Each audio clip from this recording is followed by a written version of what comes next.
있습니다. 우리가 읽어가면서 우리가 좀 보려고 합니다. 야고보서 4장 6절 7절입니다. 야고보 4장 6절 7절.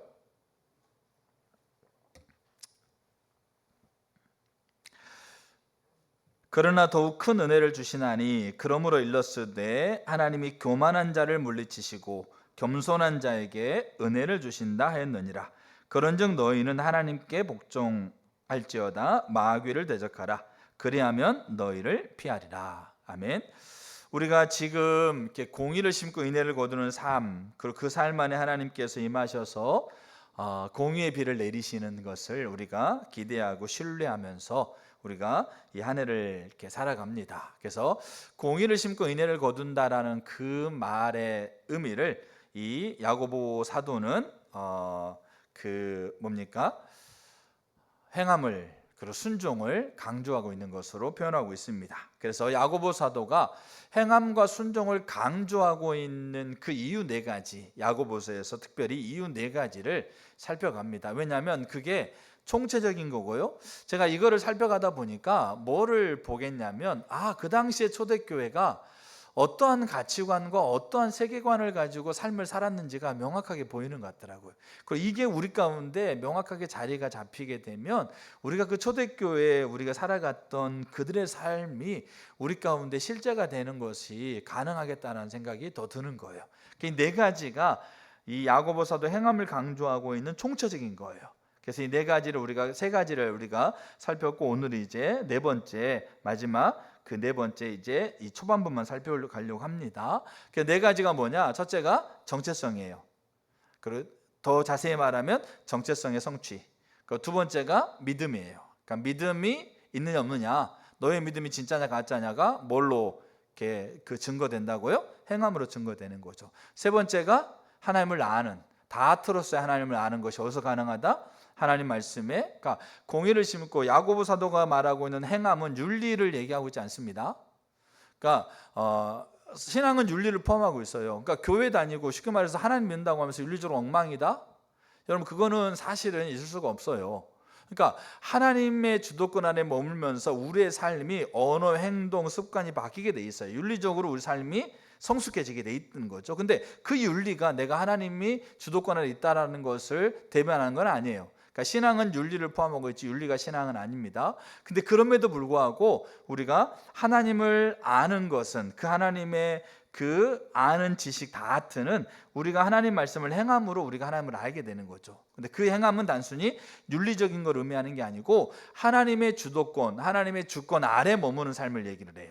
그러니까 코람데오라고 얘기하고 있는 하나님의 주권 아래 머무는 삶이 누구를 알게 한다? 그 하나님을 알게 한다. 다트로스 하나님을 알게 한다. 세 번째입니다. 그럼 네 번째 이제 좀 더 살펴갈 게 뭐냐면 우리가 이 땅에 사는 삶이 우리의 영원한 나라에 연결되어 있습니다. 그 부분을 이제 도입부만 살펴가려고 해요. 그러니까 이 네 가지가 야고보 사도가 행함을 강조하고 있는 이유고 이 네 가지가 전체적으로 총체적으로 이 네 가지 한 몸인 거죠. 그리고 이게 그 당시에 야고보 사도가 살고 있었던 AD 100년경 또 AD 60년경 200년경 우리가 흔히 초대교회라고 얘기하고 있는 그들의 삶의 가치관이었다라는 거죠. 자, 그래서 그 부분들을 이제 우리가 더 살펴가는 겁니다. 자, 그래서 오늘은 이제 그 다트로서의 하나님을 아는 것이 뭐로 가능하다? 행함으로 가능하다. 지난주에 제가 얘기했잖아요. 경험해보지 않고는 모르는 게 있다. 하나님 말씀대로 하나님의 주권 아래에서 하나님 말씀대로 행하지 않고는 모르는 거예요. 하나님이 누구인지를. 자, 그래서 그럼 야고보서에서 그러면 그 행함으로 인해서 하나님을 아는 것을 야고보서에서는 어디에서 그렇게 얘기하고 있는가? 1장, 3장, 4장, 5장에 여러 곳에 나오거든요. 자, 그래서 그 중에 대표적으로 두 구절을 보려고 해요. 그러니까 야고보 사도가 행함으로 하나님을 다트로 알 수 있다라고 하고 있는 것을 이야기해 주고 있는 그 구절들을 보려고 합니다. 그 중에 하나가 오늘 읽었던 야고보 4장 6절이에요. 자, 야고보 4장 6절을 보시게 되면 하나님께서 여기 다시 한번 야고보 4장 6절 한번 떼봐 주실래요? 자, 참 중요한 부분입니다. 자, 하나님께서 어떤 자를 물리치십니까? 이 4장 6절에서 야고보 사도가 이제 흩어져 있는 12지파에게 편지를 쓰면서 하나님이 어떤 자를 물리치세요? 교만한 자를 물리치세요. 그러면 어떤 자의 그러면 은혜를 주세요. 겸손한 자에게 은혜를 주세요. 여기 그 성경에 써 있지 않습니까? 하나님이 교만한 자를 물리치시고 겸손한 자에게 은혜를 주신다. 그럼 물리친다는 말은 뭐고 은혜를 주신다는 말은 뭘까요? 그 말이 같은 의미예요. 그러니까 물리친다는 말과 은혜를 주신다는 말이 같은 의미라는 거죠. 그러니까 이 두 개 같은 말이 아니고 물리친다는 말이 은혜를 주시지 않는다는 말로 표현할 수 있고 은혜를 준다는 은혜를 준다는 말이 물리치지 않는다는 말과 같이 쓸 수 있다는 말이에요. 여기까지는 이해가 될 수 있는 거죠. 그러면 우리가 은혜라고 하고 있는 그 말의 의미를 우리가 이해할 필요가 있어요. 은혜가 뭐냐? 여러분, 하나님의 은혜가 필요합니다. 하나님이 저에게 은혜를 주셔야 됩니다. 아니면 때로는 하나님 은혜입니다. 정말 이것이 하나님 은혜입니다라고 그렇게 우리가 정말 은혜라는 말을 너무 많이 쓰는데 은혜의 의미가 뭡니까? 은혜가 뭡니까? 여러분들 생각하고 있는 은혜가 뭐예요? 하나님 은혜가 필요합니다. 하나님 내게 은혜를 주셨어요. 은혜 없이는 안 돼요. 이런 말들 우리가 너무나 많이 쓰고 있죠, 사실은. 근데 은혜라는 말의 의미가 뭐냐? 그리고 실제적으로 그 은혜가 우리 가운데 필요하죠. 우리가 많이 들었던 것이 뭐냐면 받을 수 없는 자격 없는 자에게 거저 주시는 것을 우리는 은혜라고 생각해요. 근데 그건 은혜가 아닙니다. 그거는 은혜가 우리 가운데 주어지는 수단이에요. 그러니까 컵을 내가 받을 수 없는 사람에게 줬어요. 그러면 컵의 의미가 뭡니까? 받을 수 없는 사람에게 준 게 컵입니까? 그건 아니잖아요. 그럼 컵은 뭡니까? 뭐를 담을 수 있는 뭡니까? 도구, 그게 컵이잖아요. 은혜라고 하고 있는 것이 주어지는 수단. 그러니까 하나님이 은혜를 우리에게 주실 때, 여기 은혜를 준다고 그랬잖아요. 은혜를 주실 때 우리가 그 하나님의 은혜를 받을 만한 자격이 있어요, 없어요? 없어요. 하나님의 은혜를 내가 받을 수 있을 만한 것들을 내가 몇 가지 어떤 거를 해가지고 그 은혜를 받을 만한 조건을 만족시킬 게 있어요, 없어요? 없어요. 그러니까 그 은혜를 하나님 우리에게 주시되 어떻게 주시는 거예요? 받을 수 없는 우리에게 거저 주시는 거예요. 그게 우리에게 은혜를 주시고 있는 수단이지 그게 은혜가 아니라는 겁니다. 그럼 은혜는 뭐냐? 은혜는 하나님께서 말씀하고 있는 것을 우리가 행해야 되는데 우리 힘으로 할 수 없다라는 거예요. 하나님 보이시고 하나님 마음 주시고 하나님이 생각나게 하는 것들이 우리 삶에서 공의를 신고 인애를 거두는 것에 우리의 삶으로 할 수 없다라는 거죠. 그렇기 때문에 우리의 삶에 할 수 있을 만한 능력이 우리 가운데 없어요. 없는데 하나님 그걸 말씀하고 계셔. 근데 우리는 할 수 없어. 그러니까 하나님께서 우리 가운데 함께 계셔서 그 하나님이 가지고 있는 생명과 능력으로 그 일을 가능케 하도록 우리를 도와주시는 능력, 그 임재가 은혜인 거예요. 그러니까 여기 야고보 사도가 얘기하고 있는 겸손한 자에게 은혜를 준다는 말은 그 하나님이 그 사람과 뭐 하고 있다는 거죠? 함께 있는 걸 얘기하는 거예요. 뭐 하기 위해서? 하나님께서 주시고 있는 하나님의 뜻과 하나님의 의중과 하나님이 기뻐하는 것을 그 사람으로 하여금 행할 수 있도록 그 사람에게 함께 있는 것, 그게 은혜를 주신다라는 표현이에요. 왜냐하면 은혜 자체가 하나님이 함께 있는 걸 의미하니까. 그게 여기 말하고 있는 야고보 사도 얘기하고 있는 겸손한 자에게 하나님께서 은혜를 주신다는 말이에요. 그럼 여기 그 앞에 교만한 자를 물리친다는 말은 뭐겠어요? 여기 겸손한 자에게 은혜를 주시니까 교만한 자에게는 은혜를 주시지 않는다라는 거죠. 은혜를 주시지 않는다는 말은 교만한 사람에게는 하나님이 그들에게 함께 있을 수 있다 없다? 함께 있을 수가 없다라는 말이에요. 그 말의 의미예요. 물리친다는 말이 은혜를 주실 수 없다라는 말이고, 알겠죠? 물리치지 않는다는 말이 은혜를 준다는 말이에요. 이 두 말이 같은 말이에요. 그러니까 은혜 자체가 하나님께서 함께 계시는 임재니까. 그러면 교만한 곳에는 하나님 함께 있을 수 없어요. 그럼 어떤 곳에 하나님 함께 계세요? 겸손한 곳에 함께 있어요. 그러면 보세요, 여러분, 겸손한 곳에 하나님이 은혜를 주신다? 겸손한 곳에 함께 있다라고 하고 있는 것을 여러분 어떻게 아세요? 어떻게 아세요? 성경에 써졌으니까 아세요? 우리가 겸손한 자에게 하나님께서 은혜를 베푸신다라고 하고 있는 것을 우리가 배웠으니까 그거 아세요? 그러면 우리의 삶 가운데서 겸손한 자에게 은혜를 주시는 하나님이 우리 삶 가운데 실제가 되세요? 야고보 사도가 그렇게 얘기했잖아요. 하나님이 교만한 자를 물리치고 교만한 자에게 함께 있을 수 없어. 하나님은 겸손한 자에게 함께 있고 겸손한 자를 통해서 하나님께서는 그 생명을 나타내셔. 그런 하나님이야. 그렇게 얘기하는 겁니다. 그러면 교만한 자를 물리치고 겸손한 자에게 함께 계신 하나님을 우리가 어떻게 알 수 있느냐예요. 야고보 사도는 그 하나님을 너희가 어떻게 알아? 그렇게 얘기하고 있는 것 같은 거예요. 그래서 야고보 사도가 그 다음 절에 뭐라고 그러냐면 그런즉 이렇게 얘기를 해요. 하나님 어떤 하나님이다? 겸손한 자와 함께 계셔서 그 하나님께서 말씀하고 있는 그 일을 할 수 있도록 그 함께 계셔서 은혜 그 뭡니까? 하나님의 생명과 능력을 실제 되게 하시는 그 하나님이야. 그런즉 그러면서 그 하나님을 어떻게 하냐면 그런즉 7절에 뭐라고 그럽니까? 너희는 하나님께 복종할지어다 마귀를 대적하라 그리하면 너희를 피하리라. 여기 너희를 피한다는 말이 도망간다는 말이거든요. 자 보세요.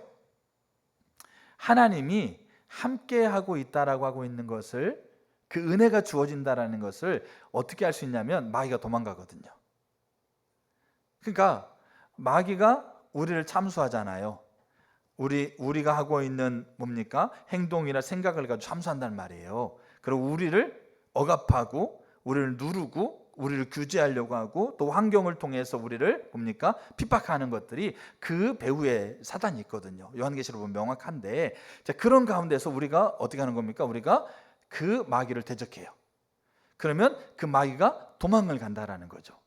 그거를 통해서 우리는 뭘 알 수 있냐면 하나님께서 은혜로 함께 가고 있구나라는 걸 알 수 있다는 말이에요.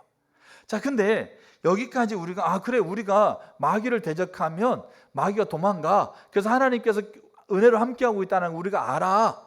그러면 여러분들이 악한 사단을 대적했을 때 악한 사단이 제깍제깍 도망가시던가요? 악한 사단이 있는 그 영향력 있는 자리에 가서 예수의 이름으로 나가라고 그러면 나가시던가요? 그들이? 여러분 사도행전 19장에 사도 바울이 다니면서 예수의 이름으로 귀신을 쫓았거든요. 그 안에 억압을 예수의 이름으로 끊었거든요. 그러면 그 안에 억압의 주체가 되었던 사단이 도망가요. 그리고 자유케 되는 거야. 가는 곳마다 예수의 이름으로 하니까 귀신이 도망가잖아요. 그러니까 그 회당장 스게야 아들들이 보는데 바울이 눈 똑바로 뜨고 예수의 이름으로 나가라 그러면 도망가는 거예요. 그러니까 사도행전 19장에 스게야 아들들이 어떻게 한 겁니까? 그 귀신 들린 사람들, 귀신의 영향력 있는 사람들한테 가가지고 예수의 이름 나가라고 꾸짖었거든요.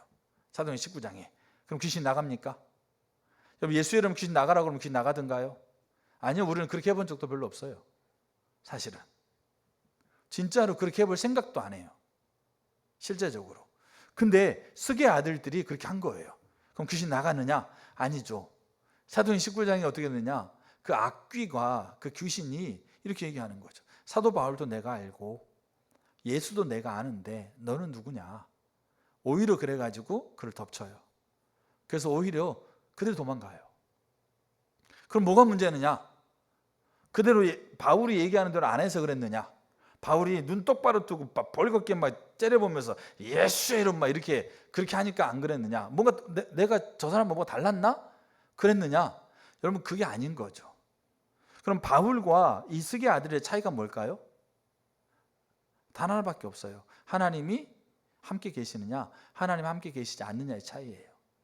그럼 바울은 왜 하나님과 함께 있었을까요? 왜 스게 아들들은 하나님과 함께하지 않았을까요? 그들이 예수의 이름을 얘기 안 했으니까? 더 강하게 얘기 안 했으니까? 여러분 마귀를 대적해라? 그럼 도망갈 거다?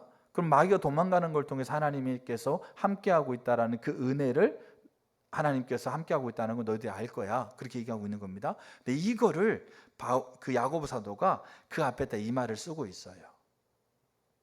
그게 뭐냐? 그런즉 마귀를 대적하라 그렇게 되어 있지 않아요.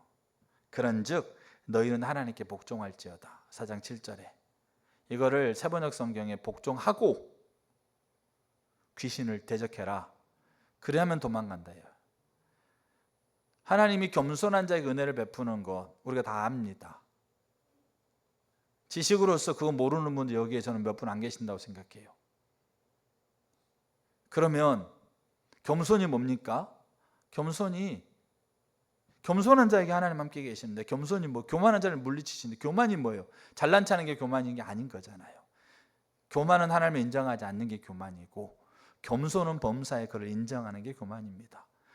야고보 사도의 표현이라면 복종이 겸손입니다. 그 말은 하나님의 주도권 아래에 내가 서서 그 하나님 말씀 앞에 내가 복종하는 게, 그것이 겸손이라는 거예요. 그 겸손한 자에게 하나님이 함께 계시는 거예요. 그래서 그가 선언하고 있는 선언대로 하나님이 그 생명을, 그 사람의 선언을 통해서 드러나게 하셔서 사단이 도망가는 겁니다. 근데 우리는 지식으로 겸손한 자에게 함께 있다라고 그렇게 우리가 지식으로 배웠으니까, 하나님은 우리 가운데 겸손한 자에게 함께 계시는 분이야, 그러면서 우리가 입으로 예수의 이름으로 나가라고 한다고 나가는 게 아니라는 겁니다. 사도 바울이, 야고보 사도가 교만을 물리치고 겸손한 자에게 은혜 베푸시는 하나님을 말하면서 하나님께 복종한 그 겸손함으로 하나님의 인도를 따라 행하고 사단을 대적할 때 사단이 달아나는 경험을 통해서 뭐를 알게 돼요? 겸손한 자에게 하나님은 함께 계시는 분이시구나 라는 것을 아는 겁니다. 그게 다트입니다. 그걸 알아야 내가 오늘도 하나님의 주도권 아래 겸손했을 때 이 자리가 하나님이 함께 계신 자리구나, 그거를 인정하게 되는 겁니다. 상황이 여전히 안 바뀝니다. 여전히 몇 년 동안 그 상황이 지속됩니다. 근데 내가 그분의 주도권 안에 복종되어 있는 겸손이라고 하고 있는 것이 내 삶 가운데 명확하게 겸손한 자에게 함께 있다라고 하는 하나님을 알고 내가 그분의 주도권 앞에 겸손해져 있는 그 상황이라면 지금 하나님 함께 계시는 겁니다. 그거를 야고보 사도가 얘기하고 있는 거예요. 이 안에서 사단을 대적하면 사단이 도망가는 것뿐만 아니라 그 상황 안에서 자기를 괴롭히는 자에게 자기가 힘든 상황에서, 여러 가지 상황에서 그걸 대입해 볼 수 있는 거예요. 하나님을 어떻게 합니까? 겸손한 자에게 은혜 베푸시는 하나님을 어떻게 알아요? 지식으로 배워서 아는 것은 수단인 거죠. 우리가 하나님께 겸손한 그 주도권 아래 우리 삶을 복종시켰을 때, 그때 하나님이 그들과 함께 하시는 그 하나님의 생명을 경험함으로 우리는 하나님이 겸손한 자에게 함께 계신다라고 하고 있는 그 지식을 다투로 알게 됩니다. 초대교회는 그렇게 알았습니다. 그게 그들이 가지고 있는 총체적인 사고였습니다. 그러니까 그들이 그 지식으로서 그들은 부활도 알게 된 거예요. 그러다 보니까 불에 타 죽고 뭡니까? 사자밥이 되어지고 있고, 그 다음에 뭡니까? 그 사회를 떠나서 뭡니까? 도망가야 되는 상황 안에서도 우리가 그거를 마치 그냥 뭡니까? 어디 뭐 이렇게 다른 나라 드라마 같은 상황으로만 여기시면 안 됩니다. 명확하게 우리에게도 시대 말이 되면 그런 상황이 우리 가운데 벌어집니다. 도망가야 될 때가 있고, 우리가 철저하게 우리가 손해받아야 될 상황이 있고, 철저하게 내 감정이 무시돼야 될 상황이 있고, 내가 원하는 게 안 되는 상황이 있고, 철저하게. 근데 그때 하나님 나와 함께 있다라고 하면 어떻게 하세요? 그 자리에서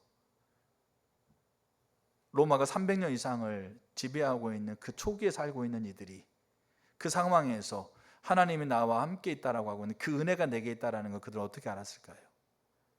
그리고 내가 지금 죽어도 내가 부활로서 내가 저 영원한 나라에서 내가 영광의 몸으로 그 몸을 입고 변화되어서 영원토록 산다라고 하고 있는 그거를 그들은 어떻게 알았을까요? 지식으로 배웠어요? 배우는 것을 통해서 그들은 그 배운 대로 삶을 통해서 그 하나님을 경험을 하는 겁니다. 그래서 그 초대교회가 그게 사는 거죠. 야고보서 5장 한번 볼까요? 5장 10절.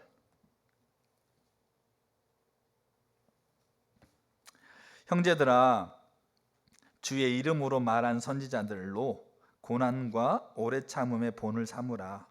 보라, 인내하는 자를 우리가 복되다 하나니 너희가 욥의 인내를 들었고 주께서 주신 결말을 보았거니와 주는 가장 자비하시고 긍휼히 여기시는 자신이라.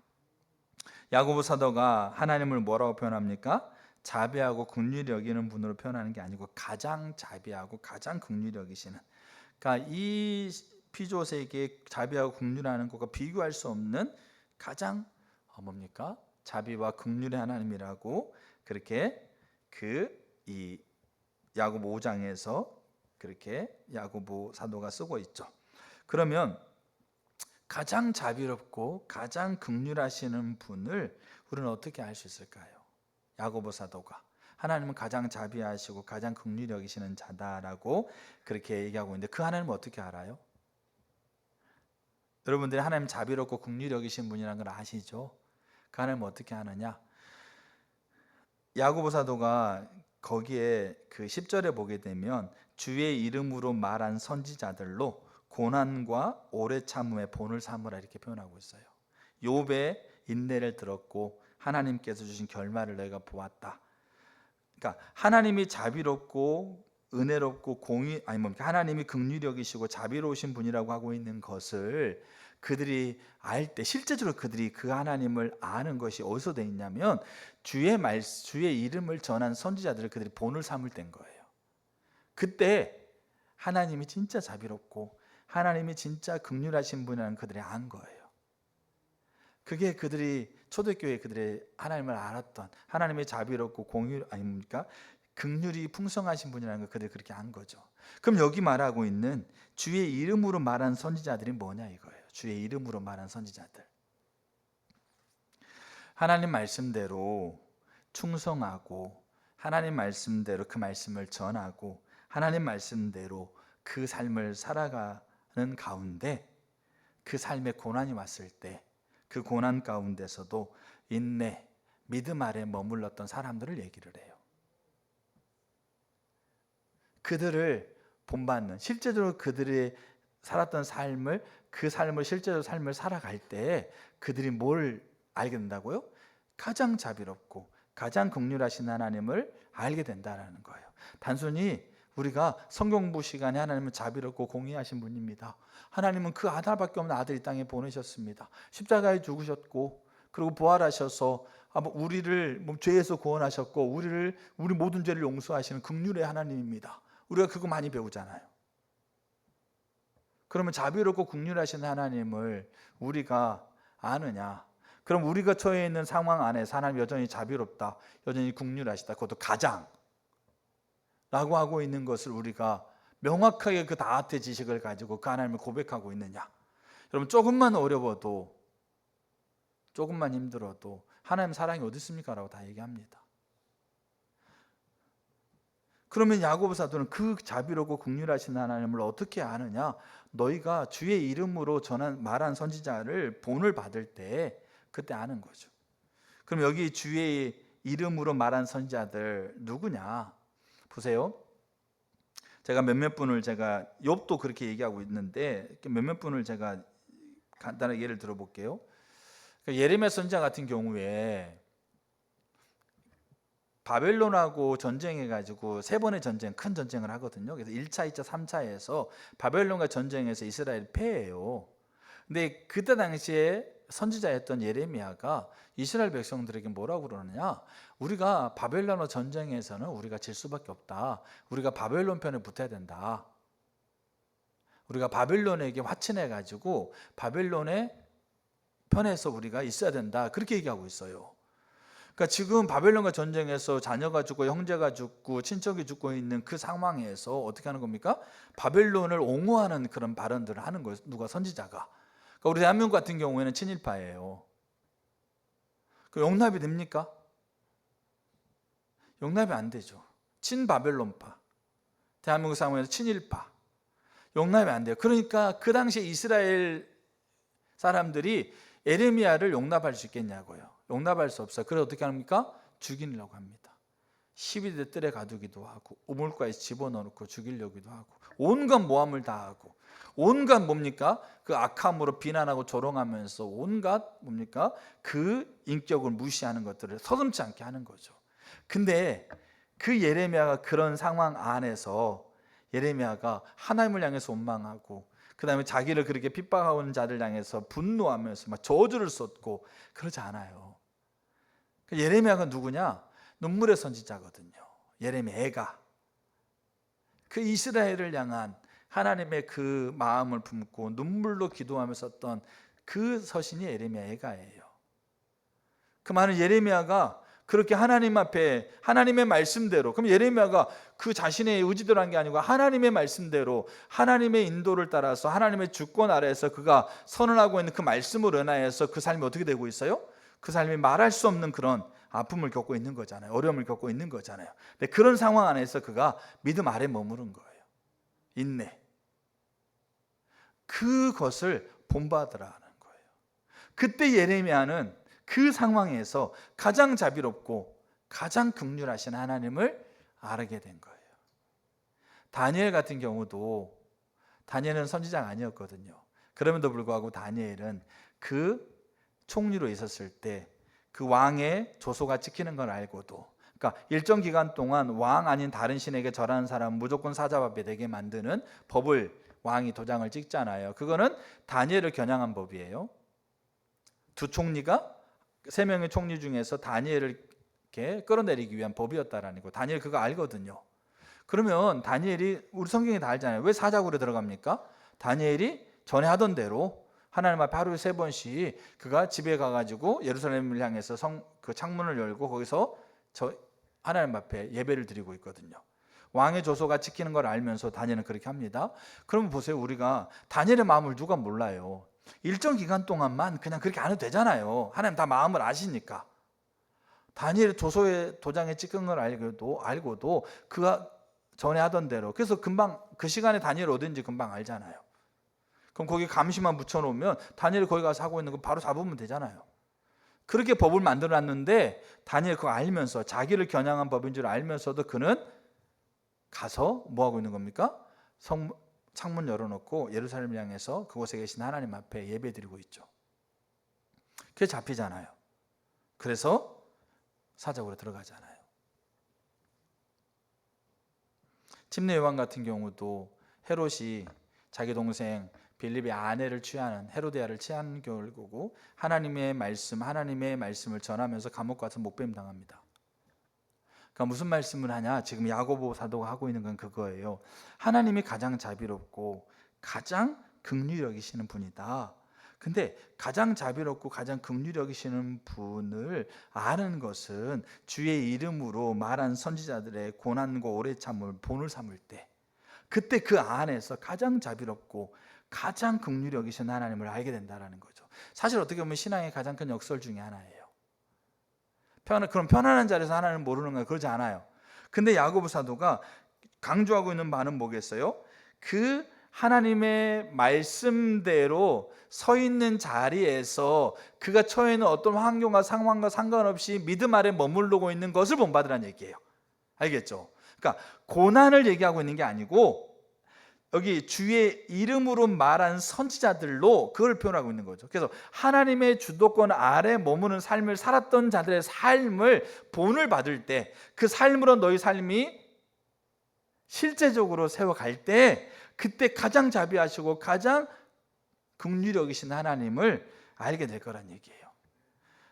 그게 야고보 사도가 하나님을 아는 것에 대한 그 다트의 지식을 가질 수 있는 그 길이에요. 그래서 행함을 강조하고 있어요. 제가 이 1부 때는 그런 생각이 안 났어요. 근데 2부 때 찬양하면서 그 생각, 어떤 부분이 생각났어요. 그래서 제가 제 핸드폰에 메모했는데, 참 세상이 신기한 게 핸드폰에 메모한 게 저 여기 패드에 그대로 써 있어요. 알겠죠? 이게 돼가지고 그게 뭐냐면, 제가 그러니까 이거를 얘기하고 싶어서 그래요. 제가 첫째 아이가 태어났을 때 그 아이가 태어나자마자 다리가 그 왼쪽인지 오른쪽인지 지금도 기억나지 않는데 한쪽 다리가 위로 머리로 올라가서 태어났어요. 그래서 그 태어나자마자 거기 있는 산부인과에서 자기들은 이거를 검사할 수 있는 이 기계가 없어가지고 큰 병원 가라고 그랬어요. 그래서 저는 제 아이가 장애가 가지고 태어난 줄 알았어요. 마음이 너무 불편하더라고, 하나님 앞에서. 그래가지고 큰 병원 가라고 그래서 충남대학병원에, 그때 대전에 있었으니까 한 달 만에 아이를 데리고 충남대학병원에 갔어요. 그래가지고 여차저차 거기서 이제 엑스레이를 찍었는데 성장판이 2개가 달랐어요. 한쪽은 희미하고 한쪽은 정상적이고, 그 다리 올라갔던 판은 그 성장판이 아예 없는 것처럼 이렇게 찍혔어요. 그래서 그거 비교해 주더라고요. 그러면서 6개월 뒤에 다시 보자. 그렇게 한 달 만에 아이를 데리고 병원에 갔는데 제 마음이 많이 무너지더라고요. 성장판이 다르면 이게 이제 자라가는 게 다르잖아요. 그래서 제가 나오는데 너무 마음이 이렇게 속상하는데 제 마음이 어떤 마음이 들었냐면 하나님께 기도해야 되겠다. 그리고 이 아이를 내가 밥을 먹일 때든 안을 때든지 그 한쪽에 성장판이 그 희미해져 있는 다리를 만지면서 무시로 내가 기도해야 되겠다. 그렇게 얘기하고 나만 기도하는 게 아니고 성도들과 같이 기도해야 되겠다. 그럼 성도들에게 기도의 부탁을 하고 6개월 뒤에 가기로 했으니까 우리 같이 기도합시다. 그리고 저는 있잖아요, 진짜로요, 생각나는 대로 안을 때든 제가 젖을 먹는 게 아니고 우유를 먹일 때든 그 다리를 쓰다듬으면서 하나님 앞에 기도했어요. 6개월 뒤에 제가 병원에 가서 엑스레이를 찍었는데 그 두 개 성장판이 정확하게 똑같아졌어요. 그리고 의사 선생님이 뭐라고 그랬냐면 자기의 그 사진을 달라고 그랬어요. 제가 나중에 학교에 보고하겠다고, 그 사례로 그렇게 보겠다라고. 자, 그래서 그거 마치고 나서 딱 나오자마자 제가 우리 교회 지자들에게 문자 보냈어요. 하나님이 하셨다. 그리고 나서 이제 그때 6개월 정도 시점인데, 그러고 나서 이제 1년 돌잔치 때 그때 이제 제가 대전에 있었으니까 그 서울에 우리 이영수 집사님이 항상 카메라 들고 결혼식 막 찍고 그런 거 아시잖아요. 그래서 그 눈이 엄청 많이 왔는데 그때 두 분, 그 김규현 목사님이 이제 그 주례 인도하시고 그다음에 두 분 부부가 오셨어요. 이게 카메라 찍으려고. 사명감 대단하시죠. 그 비 오는 그 눈 어마어마했거든요. 그때 제 아이가 돌잔치 했었는데 아토피가 너무 심했어요. 얼굴이 막 등판은 막 말할 수 없고 그 어간이거든요. 근데 그래서 지금 사진 보면 다 나와 있어요. 그래가지고 그 돌을 지내고 이렇게 여러 가지 뭐 좋다는 것들을 다 이렇게 해봤는데 안 나오는 거죠. 근데 어느 날 제 아내에게 하나님이 모든 치료 방법을 끊고 뭐 그렇게 많이 하지도 않았어요. 근데 그냥 기본 5주만 바르고 기도하자는 마음을 주신다. 아이가 가려워서 잠을 못 자는 거죠. 7개월 정도 그 사건 일어나고부터 막 피부가 막 노더니 밤에 긁으니라 잠을 못 자는 거잖아요. 그래서 이제 그 시간이 지나면서 여러 가지 제가 할 수 있는 범위 안에서 우리 치료를 해가는데 안 되는 거죠. 근데 제 아내가 그런 말을 하니까 처음에는 제가 그거를 좀 이렇게 납작하지 못했다가 이도저도 안 되니까 정말로 그 모든 거를 이렇게 그 로션만 바르고 나머지 건 다 안 했어요. 근데요, 몇 개월이 안 지났어요. 피부가 진짜 애기 피부가 됐어요. 깨끗해졌어요. 그러니까 제가 그 사건을 통해서 제가 뭐를 알게 됐냐면 기도하면 듣는다는 걸 알게 됐어요. 그러니까 이거는 그러니까 이 아이를 위해서, 그러니까 다른 게 아니고, 그러니까 대상이에요, 대상. 그러니까 뭐 다른 부분이 아니고 내가 첫째 아이 은유인데 이 첫째 아이를 위해서 내가 기도하면 하나님은 듣는다는 지식을 갖게 됐어요. 다트를. 자, 이게 첫 번째예요.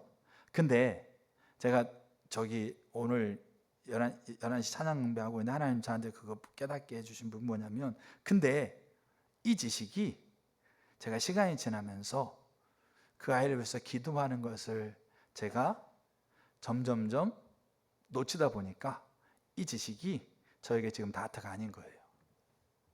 이 의미를 여러분 아시겠어요? 그게 저에겐 지식이에요.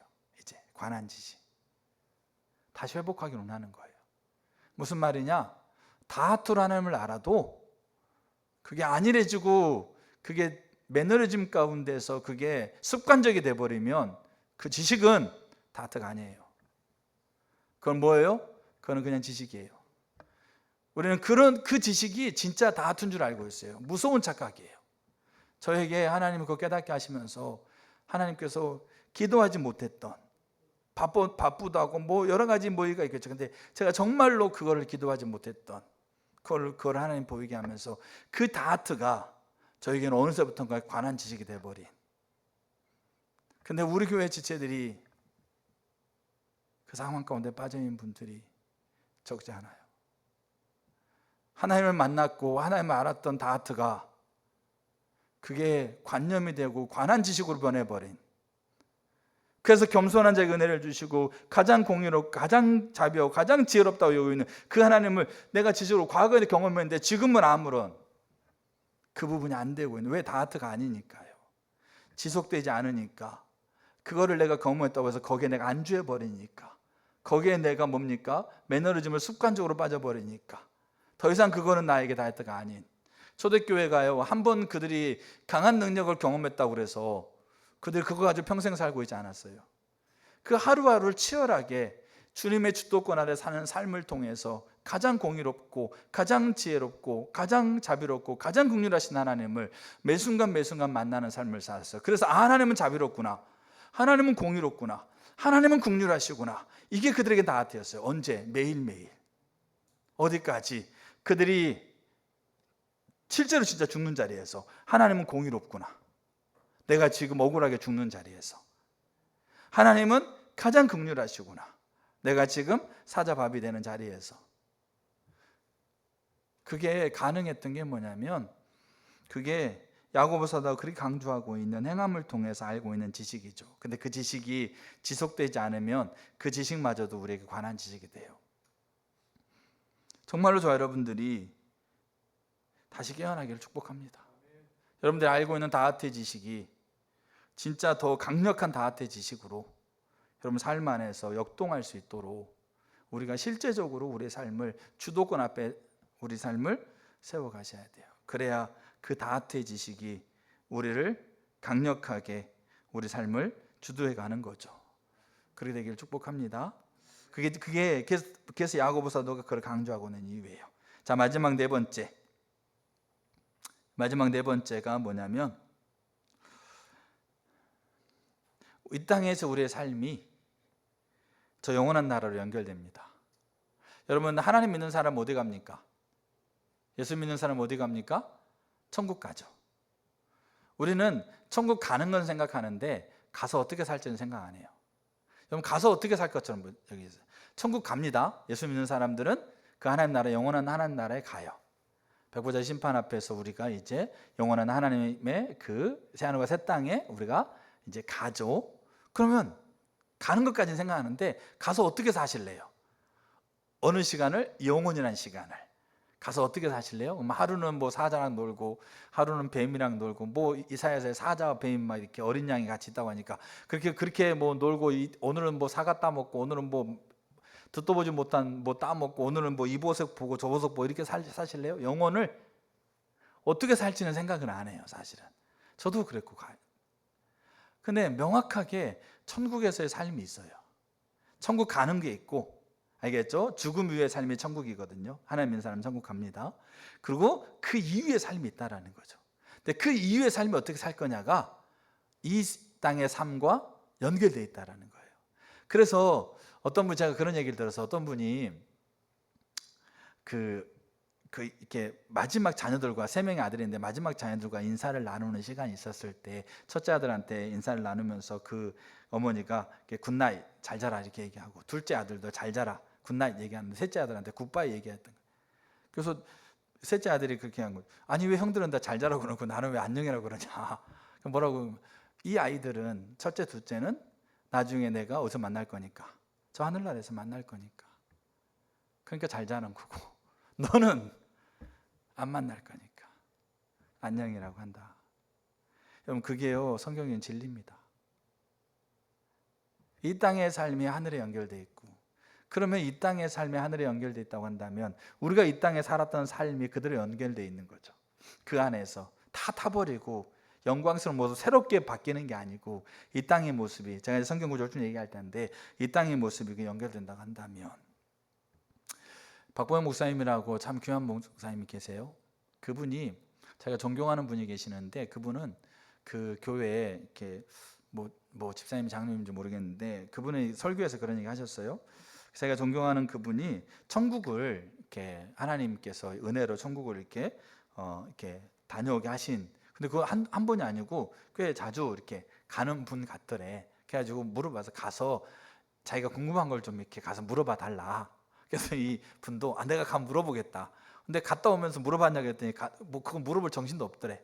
그래가지고 그렇게 했는데, 기억나는 거 있으면 얘기하라. 제가 이제 뭐 아들하고 좀 이렇게 뭐 편곡할 수 있어요. 근데 이것만 얘기하려고, 기억나는 게 있더냐라고 하니까 거기에 가장 큰 집이 있는데, 그 이제 분이 이 집이 누구 집이냐고, 누가 살 집이냐고, 우리가 예수님이 뭡니까? 하늘 올라가면서 우리가 거할 집, 거처를 마련하시잖아요. 누가 살 거냐고 물어보더래요.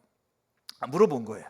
그래도 예수님인지 천사가 누가 살 집인지를 가르쳐 주면서 누구를 비춰줬냐면 저기 그 시골 바닷가에서 그 바닷가 아주 그 시골에서 교회 마당을 쓸고 있는 아주 늙은 목사님을 비춰주더래요. 이 목사님이 하늘나라 와서 살 집이라고. 그 아주 조그만 뭐 노인분들 몇몇밖에 안 되는 그 교회에서 마당 쓸고 있는 목사님. 그러니까 왜 그분이 사는 거냐라고 그렇게 했더니 그분이 젊었을 때 그 어촌 마을로 들어간 거예요. 그래가지고 이제 가니까 이제 노인들 몇몇만 계시는 거죠. 근데 이제 몇 년 지나다가 내가 내 젊음의 시간에 이 노인들하고 보내는 게 너무 이렇게 아까운 거예요. 도시로 가려고 짐을 싸가지고 배를 타러 왔는데, 근데 배를 타고 막 이제 배가 와서 배를 타려고 그러는데 마음속에 내가 가면 이 연세 드신 노인분은 누가 돌보지? 장례도 치러야 되고 고동도 불편하니까 돌봐야 되는데 그 마음이 드니까 도저히 못 떠나는 거죠. 그래가지고 다시 돌아와요. 그러니까 몇 년을 또 지나 그러다가 또 막 내 이 젊은 세월을 이 곳에서 보내는 게 너무 이렇게 하니까 또 짐 싸가지고 또 가. 그래가지고 가다가 그 마음 안에서 누가 돌보지? 우리 이렇게 노인 집사님들 누가 이렇게 돌보고 섬기지? 그 마음에서 다시 돌아와. 이거를 여러 차례 반복하다가 세월이 지나버린 거예요. 늙었으니 다 늙어가지고 같이 이제 세월이 늙어가지고 이제는 못 가는 거죠. 가고 싶어도. 그래서 그 어촌 마을에서 그 조그만 교회에서 이제 노인 집사님들은 다 하늘나라로 가시고 이제 몇몇 분들과 있으면서 거기에서 마당에서 쓸고 있는 그 노인 목사님이 올 집이다. 저는 처음에 그런 얘기를 들으면서 사실은 이렇게 좀 이해가 안 되는 부분이 있었긴 했어요. 근데 제가 야고보서를 보고 또 배워가면서요, 이게 명확해지는 게 더 보여요. 이 땅의 삶이 하늘로 연결된다. 이 땅에서 내가 어떻게 사는 게 저 하늘나라의 삶을 결정한다. 여러분, 이게요 그 초대교회가 살았던 총체적인 가치관이었어요. 그럼 그것이 성경에서 우리 명확한 거예요, 사실은. 그럼 그걸 어떻게 볼 수 있느냐? 제가 몇 가지 도입부니까 몇 가지 구절만 좀 볼게요. 마태복음, 그러니까 천국에 가는 건 생각하는데 거기서 어떻게 사는 것인지, 뭐라고 살 것인지 그것을 우리가 생각을 안 해요. 그냥 가면 거기서 뭐 좋겠지라고 생각하는 거 막연하잖아요. 근데 성경은 그렇게 얘기하고 있지 않은 부분이죠. 자, 마태복음 6장 19절 보겠습니다. 너무 잘 아는 구절이에요. 너희를 위하여 보물을 땅에 쌓아두지 말라. 거기는 좀과 동록이 해하며 도둑이 구멍을 뚫고 도둑질하느니라. 오직 너희를 위하여 보물을 하늘에 쌓아두라. 거기는 좀이나 동록이 해하지 못하며 도둑이 구멍을 뚫지도 못하고 도둑질도 못하느니라. 여기 보물을 가치 있게 여기는 거잖아요. 어디에 쌓아두라고요? 하늘에 쌓아두라고요. 하늘에 뭐 이렇게 공중에 올려놓은 것도 아니고 뭡니까? 하늘에 뭐 계좌 은행입니까? 하늘은행? 그래가지고 우리가 뭐 이렇게 송금하는 것도 아니잖아요. 그러면 하늘에서 예수님이 하신 말씀이거든요. 마태복음에서. 그럼 하늘에 쌓아두라고 하고 있는 그 말의 의미가 뭐냐? 이 마태복음은 마태라는 사람이 유대인들에게 쓴 서신이에요. 알겠죠? 그럼 유대인들에게 예수님이 메시아라는 것을 알리기 위해서 쓴 서신이에요. 어떻게 보면 기록이에요. 그래서 유대인들은 메시아를 기다릴 때 누구의 자손으로서 메시아를 기다립니까? 다윗의 자손으로서 구약에 하나님께서 예언한 메시아를 기다리는 거예요. 그래서 마태복음 1장 1절이 아브라함과 다윗의 자손 예수 그리스도의 족보를 쓰고 있는 거죠. 그 유대인들이 민족적으로 기다리고 있는 메시아가 예수님이야 라는 것을 유대인들에게 알리는 게 마태복음이에요. 그렇기 때문에 마태복음은 유대인들이 가지고 있는 문화와 관점을 이해할 필요가 있어요. 그럼 유대인들은 하늘을 뭘로 여겼느냐? 하늘. 그 하늘을 그냥 단순히 우리가 보이는 이런 하늘로 보는 게 아니고 유대인들이 가지고 있었던 하늘이라는 개념은 하나님, 유일한 신, 그들이 믿는 유일한 신으로서 온 우주를, 만군의 여호와라고 그러니까 온 우주를 창조하시고 다스리고 있는 유일한 신으로서의 하나님의 통치하시는 것을 하늘로 여긴 거예요. 그들은 보물을 어디다 쌓아두라고요? 하늘에 쌓아두라는 말은 뭐냐면 하늘 은행이 있다라든지 아니면 보물을 하늘에 띄워놓으라든지 그게 아니고 하나님이 통치하고 있는 그 영역에 그 곳에 보물을 두란 얘기예요. 쉽게 말해서. 그러면 하나님이 통치하신 영역 우리는 뭐라고 얘기합니까? 하나님의 나라라고 얘기하고 있는 거고, 예수님이 하나님의 나라를 가지고 이 땅에 오신 거고, 그리고 영원한 천국은 누가 통치하시는 거죠? 하나님이 통치하시는 그 나라인 거예요. 그러니까 이 땅이 하나님의 나라가 이루어진 것이고, 예수님을 통해서 저 영원한 나라가, 하나님의 나라가 영원하게 그분이 통치하고 있는 나라인 거예요. 거기에 보물을 쌓아두라는 거죠. 그러면 누구도 빼앗지 못한다라고 얘기하는 거죠. 그러면 그 말이 뭐냐면, 보세요. 하늘은 그 하나님의 통치가 이루어진 영역입니다. 그래서 하늘에 보물을 쌓는다는 말을 톰 라이트 박사 이렇게 얘기했어요. 미래에 천국 은행에 계좌를 만드는 것이 아니라 하나님의 통치와 목적에 부합한 것에 투자하는 것을 의미한다. 그러면서 하는 얘기가 뭐냐면 현재와 미래가 단절되지 않는다 이거죠. 사랑의 행위, 정의를 위한 노력, 복음 전파, 예술, 학문, 문화 속의 선한 창조 활동 등 이 세상에서 끝나는 게 아니고 완성될 그 새 창조, 그러니까 하늘에 쌓는다는 말이 하나님의 통치하는 곳이니까 이 땅에서 하나님의 통치가 있는 곳에서 하나님의 주도권 아래서 행했던 일들이 이 땅에서 이제 우리가 다 끝나버리는 게 아니고, 우리가 죽으면 끝이 아니고, 죽으면 이제 새로운 몸으로 있고 나서 새롭게 시작하는 게 아니고, 이곳이 하나님의 통치가 있는 하나님 나라고 저 영원한 나라가 하나님 통치가 있는 하나님 나라인 거잖아요. 그러니까 이곳에 있는 현재가 어디로 연결된다고요? 미래로 연결된다라는 거예요. 이 관점이 초대교회를 살고 있는 사람들의 관점이었어요.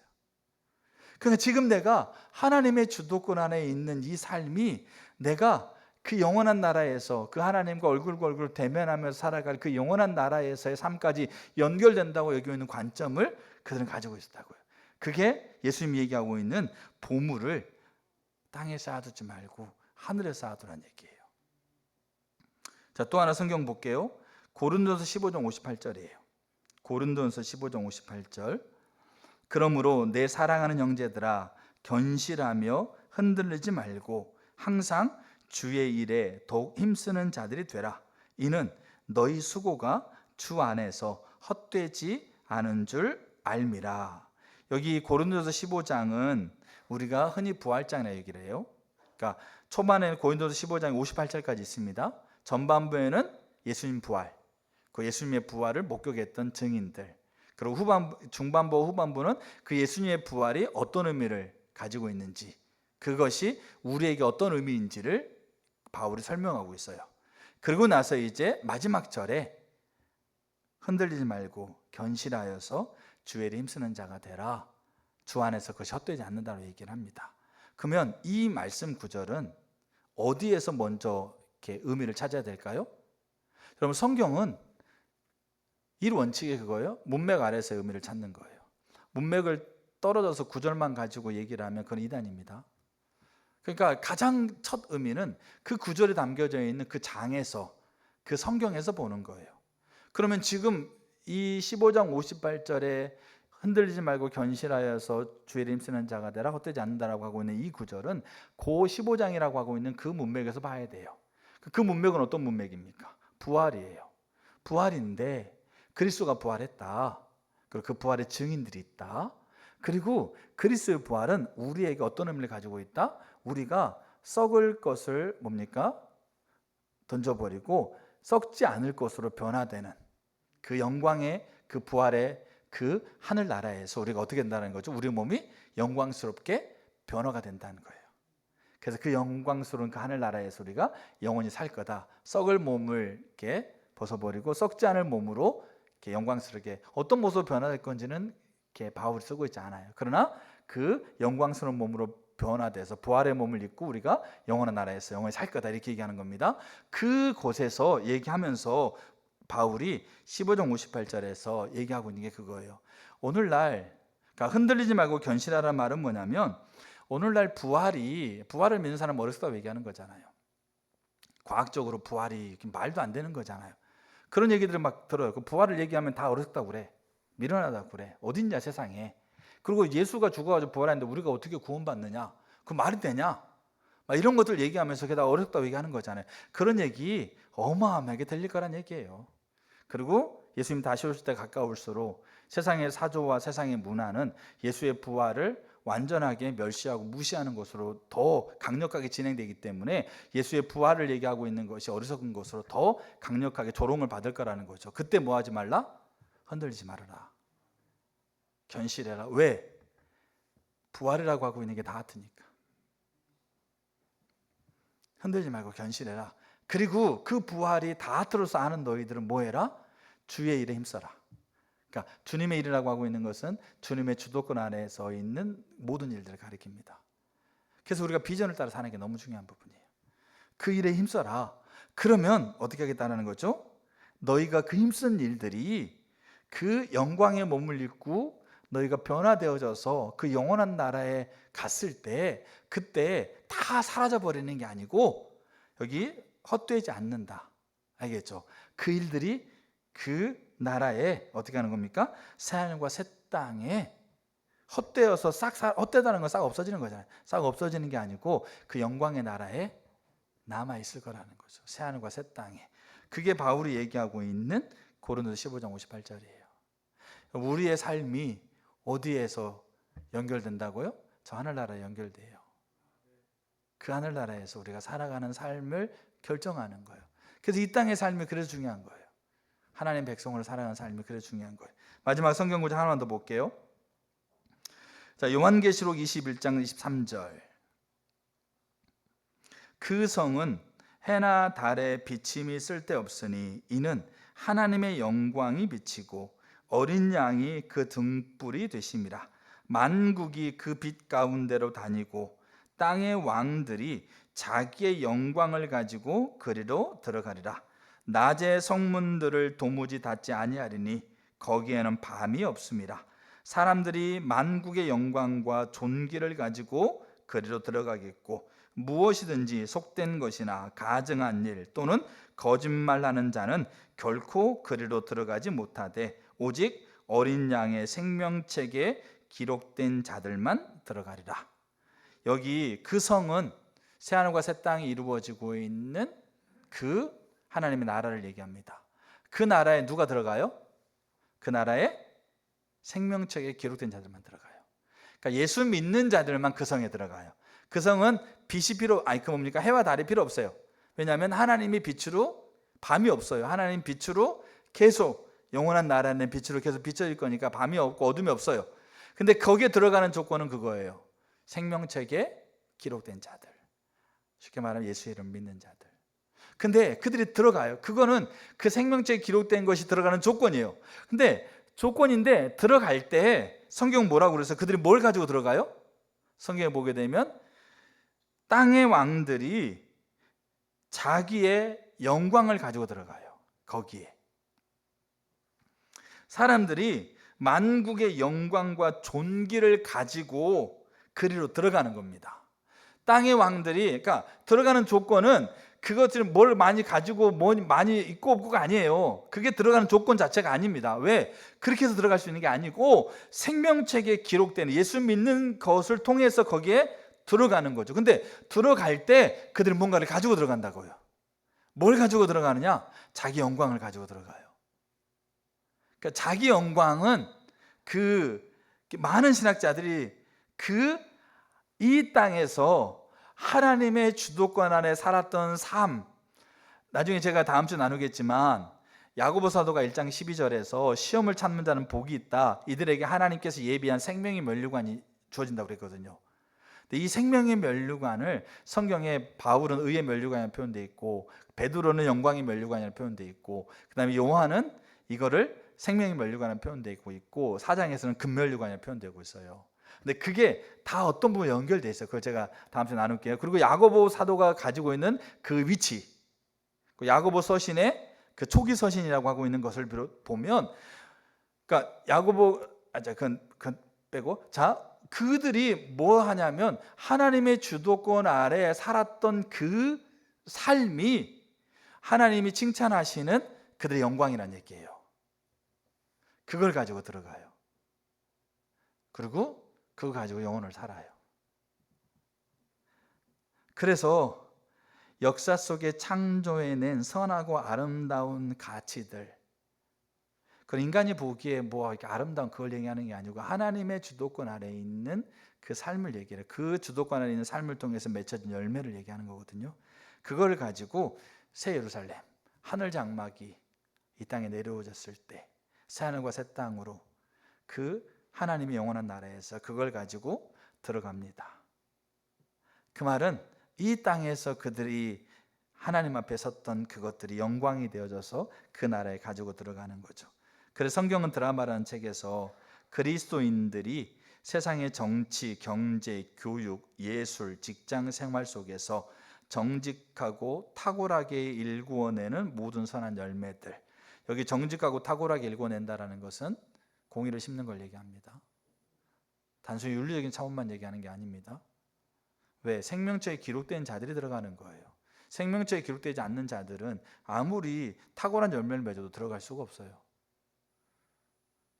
그래서 하나님의 주도권 아래 머물러서 그 하나님의 말씀 앞에 그들의 삶을 세워가고 있는 그 삶의 흔적과 거기에서 맺혀지는 열매들이 영광이에요. 그들이 가지고 들어갈 영광.